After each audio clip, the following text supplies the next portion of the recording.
तर हॅलो नमस्कार सगळ्यांना, कसे आहात? सगळेजण मस्तच असाल. आणि आज मी बनवणार आहे डोसा. आणि डोसा तर हा सगळ्यांनाच माहीत आहे. आणि म्हणजे कुणाकुणाचा डोसा तव्यावरती घातला तर तो चिटकतो. आणि म्हणजे त्यासाठी टिप्स देणार आहे मी. तर बघा, म्हणजे कुणाला घट पिठाचं जमतं तर कुणाला पातळ पिठाचं जमतं.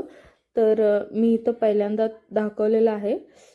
थोडंसं घटपीठ आहे, मी त्याच्यामध्ये पाणी घालून घेतलेलं आहे आणि नमक पण घालायचं चवीपुरतं. तर मी तवा गरमसाठी ठेवलेला आहे. आणि पहिल्यांदा तेल वापरायचं नाही, कारण तेल वापरलं की आपला डोसा लगेच तव्याला चिटकतो. त्यामुळं मी इथं पहिलंच थोडंसं पाणी शिंपडून ते खूप म्हणजे एका कपड्याने असं पुसून घ्यायचं आहे. पुसून झाल्यानंतर मग त्याच्यावरती आपण डोसा घालायचा.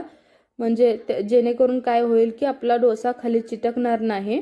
आणि दुसरी गोष्ट म्हणजे आपण जोपर्यंत डोसा पूर्णपणे म्हणजे भाजला जात नाही तोपर्यंत तेल अजिबात लावायचं नाही. तर पाहू शकता, माझा पूर्णपणे डोसा भाजल्यानंतर मी तेल लावलेलं आहे आणि खूप छान असा डोसा जाळीदार बनलेला आहे, ते पाहू शकता तुम्ही. आणि कसा वाटला आजचा ब्लॉग नक्की कमेंट करून सांगा. तर फायनली डोसा बनून रेडी आहे. इथं पाहू शकता मी म्हणजे आलू आणि खोबऱ्याची चटणी ते बनवलेलं आहे. तर कसा वाटला ब्लॉग?